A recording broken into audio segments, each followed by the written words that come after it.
Hello and welcome to this week's episode of Build Value by Choice. I'm your host, Nana Bonsu, President and CEO of Infinite Horizons Incorporated. Infinite Horizons is an education and business coaching firm for small business owners.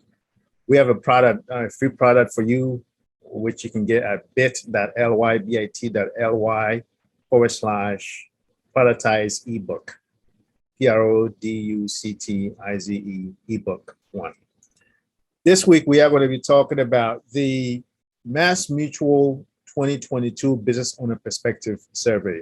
And I have as my guest today, Brian Trzcinski. Brian has been on a couple of times. We spoke with him towards the end of last year. We had at least 2 episodes, and he's back for a third. He promised, and he kept his promise, that whenever the last time we spoke, they had the 2018 out. I said, Brian, this is kind of getting a little bit old. So he's like, well, we're working on a new one. So I was like, okay.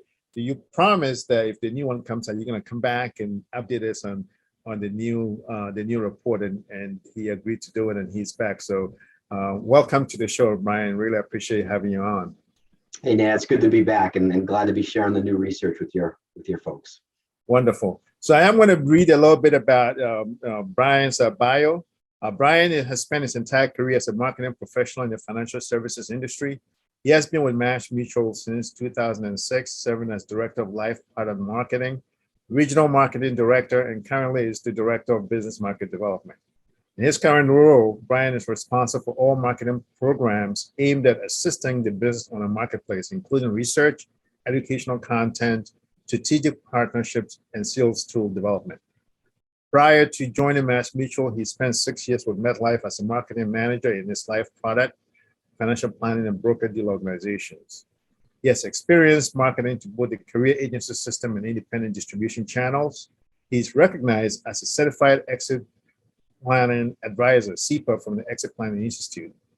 Brian holds a master's degree from Emerson College in Writing and Publishing and a bachelor's degree in Communication and Journalism from Stonehill College. In his spare time, he's a certified personal fitness trainer and youth travel and AAU basketball coach. So again, welcome back, Brian. Thank you. Wonderful. So I want to, kind of get started by, if you recently released the 2022, like I mentioned, can you give us what the main findings were in this report? Yeah, the main findings in this report are oftentimes similar to the main findings in every report that we do. First and foremost, at a very high level, business owners are spending the majority of their time working in their business and not on their business. There's significant gaps in their planning.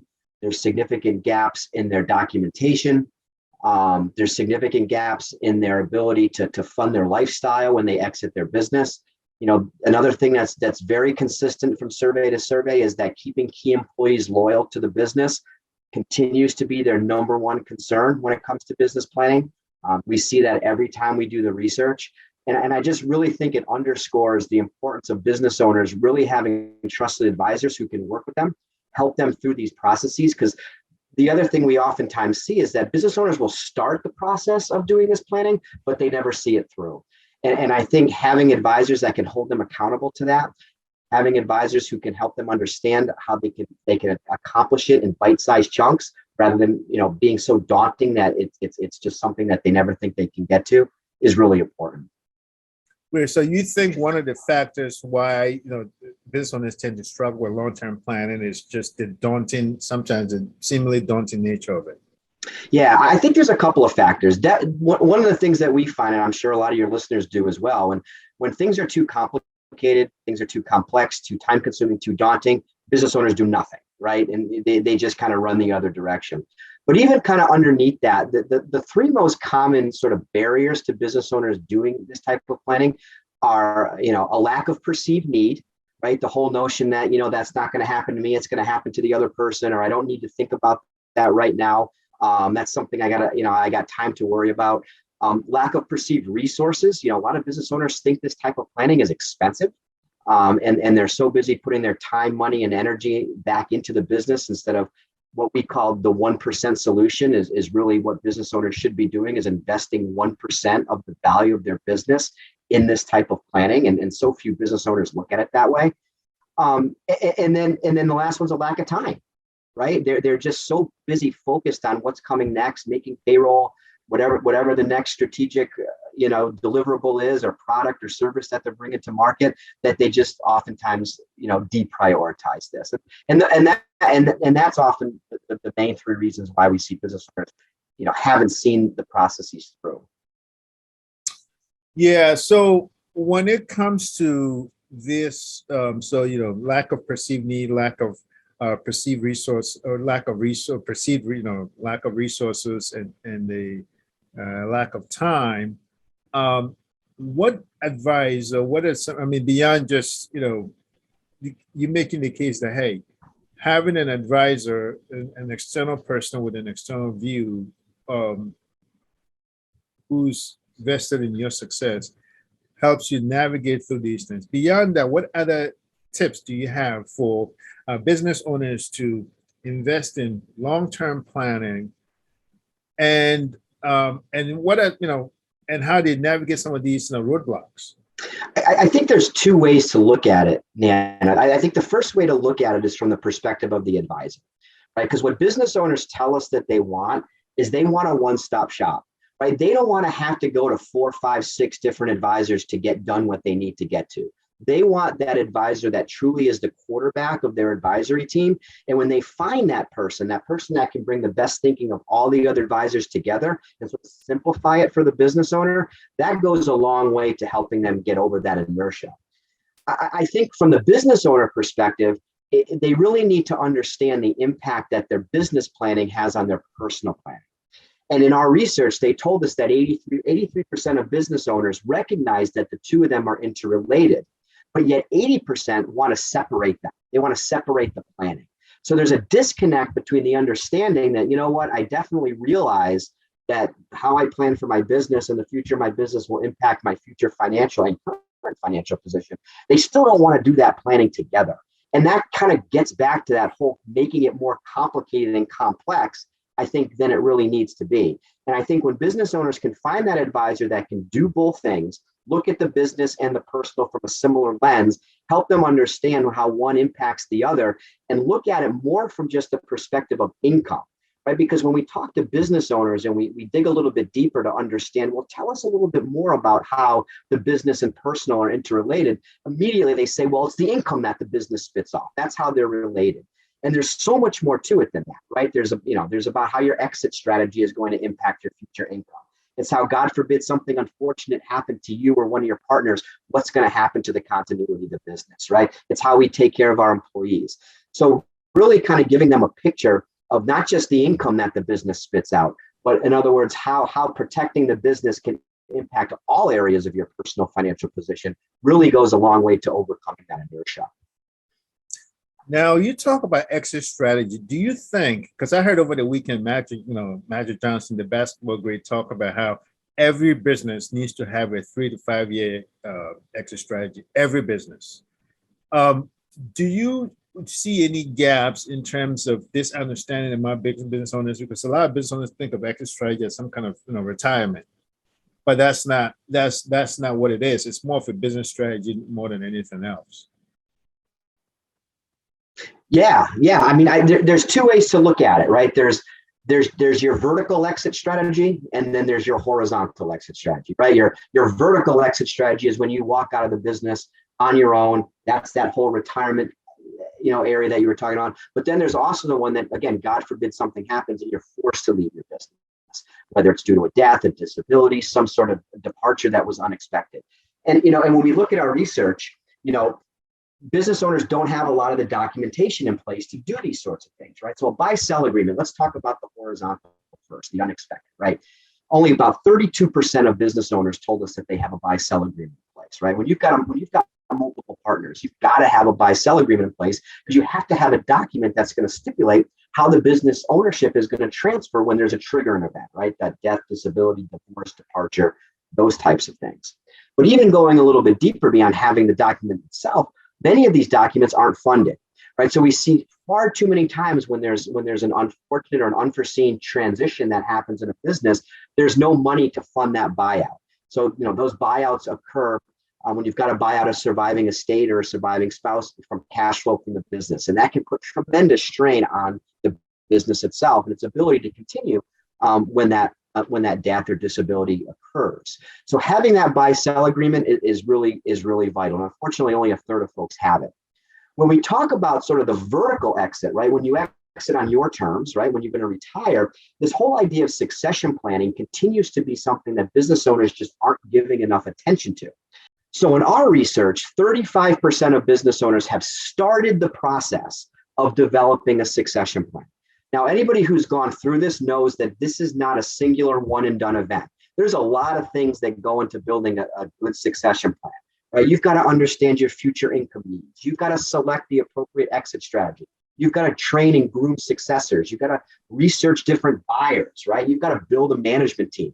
All these steps that go into it. And when we look at all those different steps, our research told us that only 8% of business owners have taken all of those high-level necessary steps to build a true succession plan.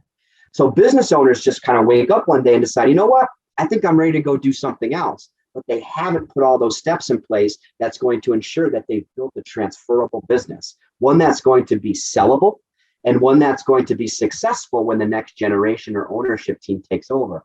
And that's a problem. And that leads to so many of these businesses and business owners not being able to exit on their terms like they had planned. That's great. In the report, you mentioned the preparing for the possible disability or death of either the owner or a key employee. One of the other core pillars was knowing what your business is worth. And in their report, the top two reasons why owners, gave for wanting to know the worth of their business was measuring the health of the business and knowing its growth potential. Could you tell us a little bit more about just particular pillar about why business owners need to know what their business is worth, or what their business is worth? Yeah. So one of the interesting things we did with the survey this time around that we hadn't done historically was not only look at business owners' interest in their current value, but also look at their interest in their potential future value. Because that's something we're starting to see more and more with business owners wanting to have an understanding of. And you're exactly right, Nana. When it comes to current value, their motivations for understanding current value are really all about those success metrics. That's how they're measuring those KPIs to say, yeah, my business is healthy. However, only about a third or so of business owners have even had a business valuation done. So that whole idea of current valuation is really like you were saying, it's all about measuring the health. When we looked at a business owner's interest in their future valuation, it kind of changed a little bit. That's where we started to see business owners more interested in things like, well, I need to know if my business is going to be able to support my lifestyle in retirement. I need to know my future value for potential estate planning purposes. So now we started to say, at least in our world, those are the things that we really talk about when it comes to valuation. We're like, okay, so maybe we need to position this a little bit different with business owners. Yeah, you need to know your current value today because it's important for funding agreements and those types of things. But it's really that potential current value that's really going to get business owners over that inertia I was talking about earlier. And 50% of business owners told us, 48, almost 50%, told us that they do expect that their business is going to grow in the future.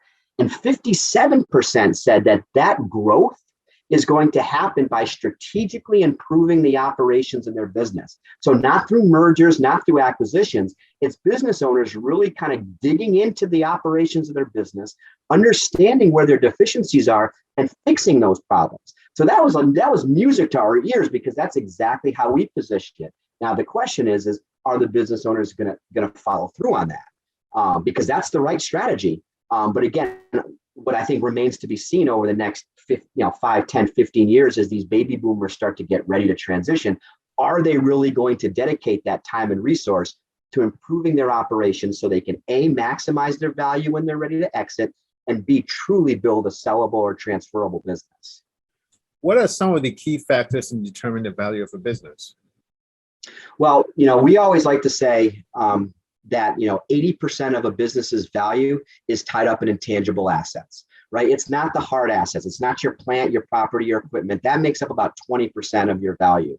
And that's why it's so difficult for business owners to value their business themselves, because it's challenging for them to put a value on those intangibles.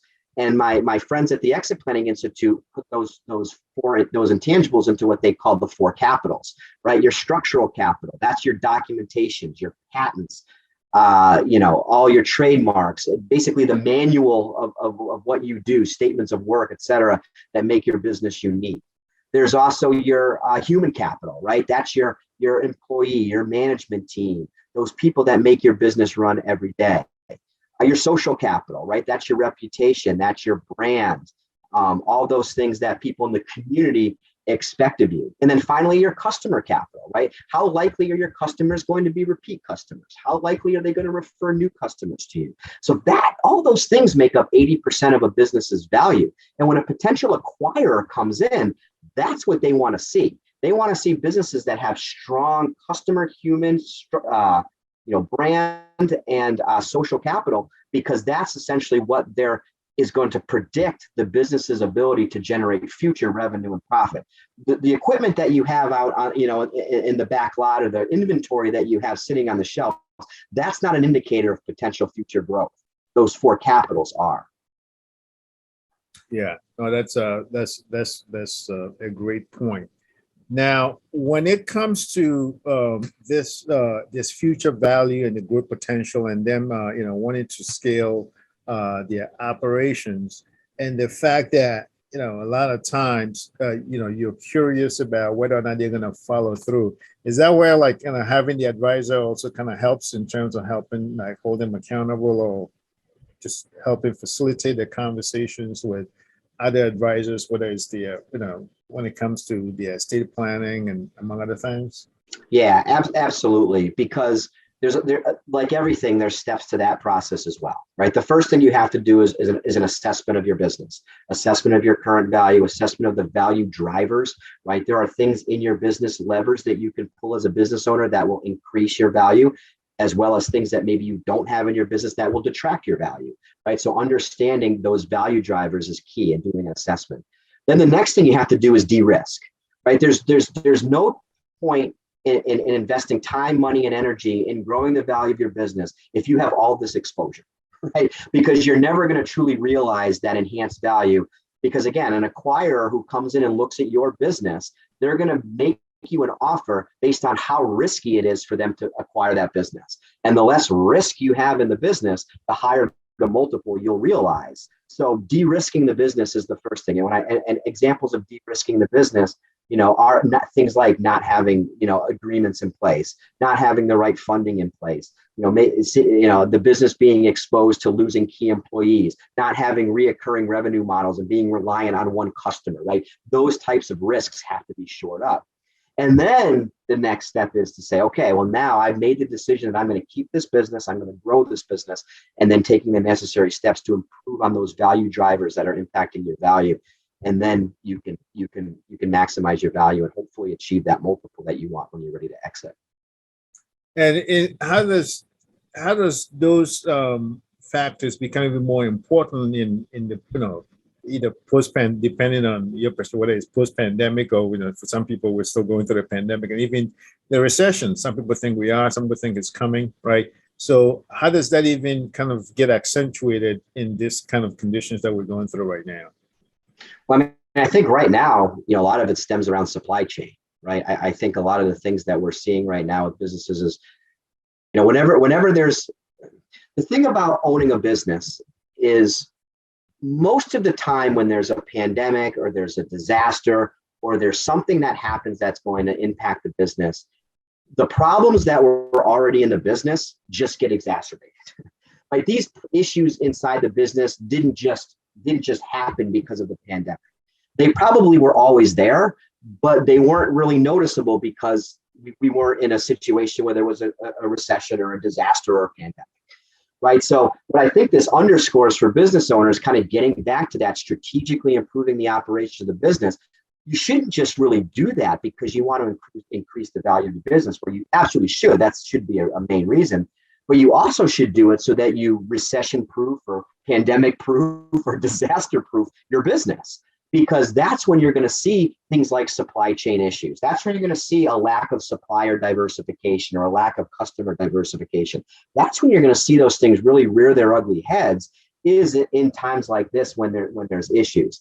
So understanding those value drivers, not just from the perspective of growing value, but also making sure that your business can weather these storms, can really mean the difference between coming out of it successfully or shutting the doors. And I think, supply chain is a great example.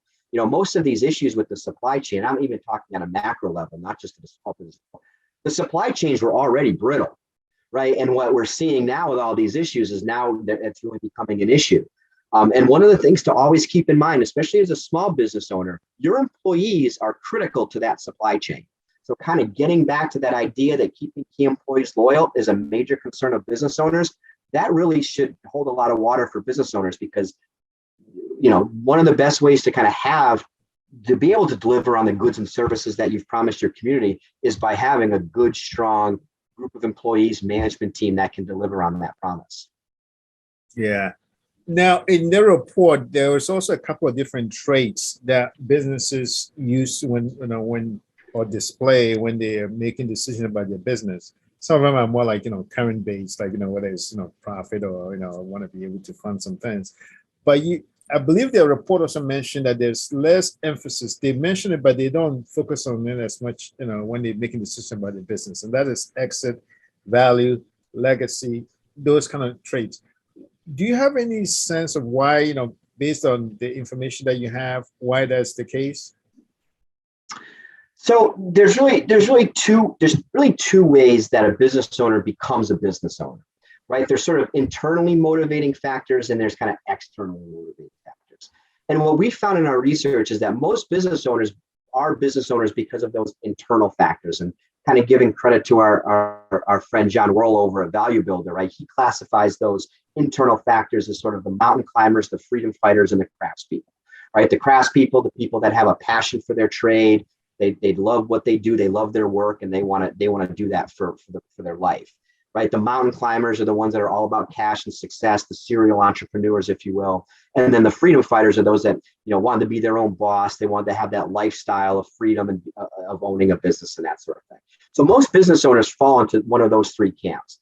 The external factors are what we call the legacy protectors and the emergency entrepreneurs, right? The legacy protectors are oftentimes the family-owned business where they assumed ownership because that was kind of expected of them as a member of the next generation of the family. Only 19% of business owners in our survey became a business owner for that reason. And even smaller were emergency entrepreneurs. 9% took over because something unexpected happened and they were forced into the role of being a business owner. So when we look at those, considering most business owners being internal factors motivating them, we start to understand what that means in terms of their attitudes towards exit. And most business owners that have that idea, you look at the craftspeople, for example, they've got that die at my desk mentality, right? They don't necessarily understand that exit planning is for everybody, like Magic Johnson said, right? They think exit planning is only for the big companies, right? I'm just a mechanic. I just own a landscaping business. Whatever the trade is, they don't necessarily think of those terms. And then for the mountain climbers, on the other end of the spectrum, they're always thinking about exit, but it's oftentimes thought about in terms of, how can I get the highest multiple for my business? How can I get out of this business to start another business? So when we, especially for those advisors out there, when we talk about understanding business owners, this is really where it needs to start. In order to have that right, meaningful conversation, you need to understand what motivated that individual to become a business owner in the first place, because that's really going to indicate and dictate how you need to position something like exit planning to have an effect on them and want them to take action. You're not going to talk to a craftsperson the way you talk to a mountain climber. You're not going to talk to a freedom fighter the way you talk to an emergency entrepreneur. Just completely different mindset. So it's very important to understand the motivating factors as we this process. Great. So in their report, also, you did have some numbers, which is that according to the Federal Reserve, an estimated 600,000 businesses tend to close every year. That's kind of table stakes. But then in addition, 200,000 closed because of the pandemic. Any reason that is? I know you mentioned that some of these factors get exacerbated because there were some lingering issues that were not attended to. But are there any other pieces of advice or information perspective that you could share on this? I don't. I mean, we didn't really look too much at the pandemic because obviously we do this research every 3 years. So a lot of it's around trending. we did ask some pandemic questions, and we did find that the two top reasons, or the two top things business owners were concerned about coming out of the pandemic, again, were keeping their employees loyal and keeping them, in the business, and then supply chain issues. Those were the top two things. I mean, obviously, I think I don't necessarily think there's any insight to glean from that statistic from the Federal Reserve, other than the fact that this has been a very tough time for business owners. And, I think it again, sort of to reiterate the point, it shows the importance of looking at your operations, shoring up your operations so that you can be prepared for the next time something like this happens. And it may not be a pandemic, it may be something else. But just doing those things is just good business planning. Forget about, exit planning, forget about valuation, that obviously that stuff will come, but making sure your operations are sound is just good business planning. Any other advice, revelations that this report revealed that will be of use to business owners? I always kind of come back to this because I think we did a podcast about this last year. I think this was one of our topics. Retirement planning just continues to be a blind spot for business owners. We ask business owners, what is your number one goal when you exit your business? 57%, the number one goal was to maintain my current lifestyle, financially when I exit my business. Yet, so few business owners are taking the necessary steps to do this. I'm going to find the statistic for you in a second. Sorry, bear with me. I'll have to edit this. Okay.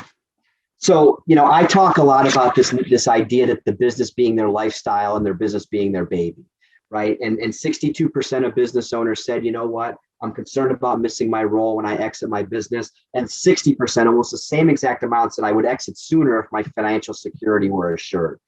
60% of business owners also say that they're going to have to adjust their lifestyle when they exit their business.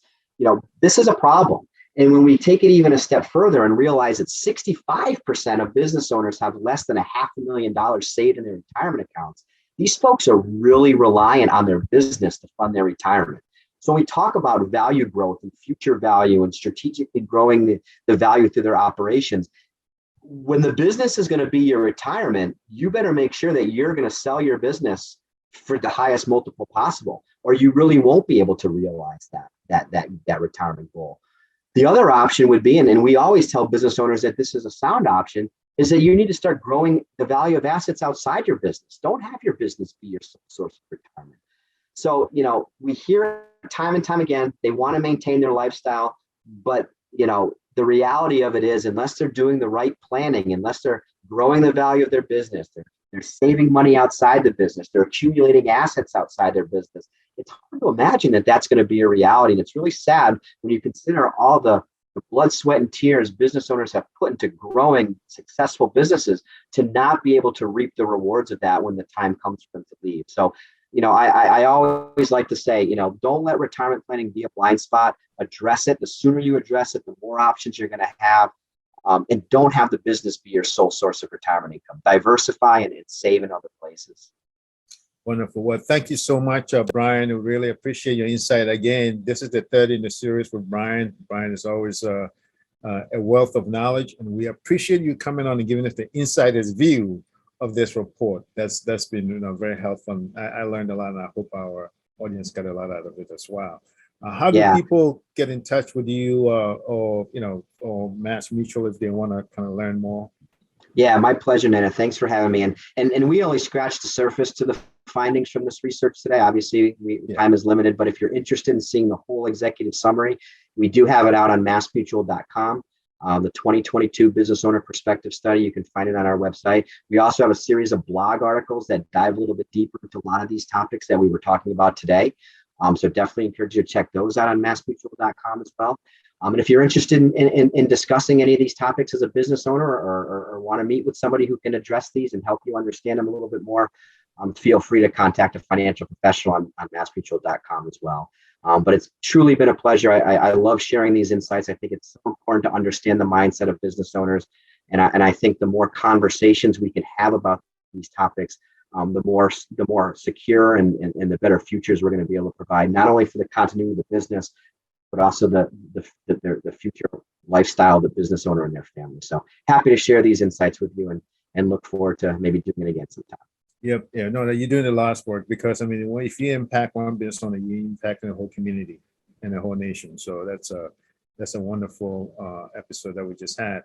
I encourage our listeners to leave a comment on the show's Facebook page. Please don't forget to subscribe, give us a rating or a review on any of the podcast platforms that you listen to. Until next week, bye for now. Take care.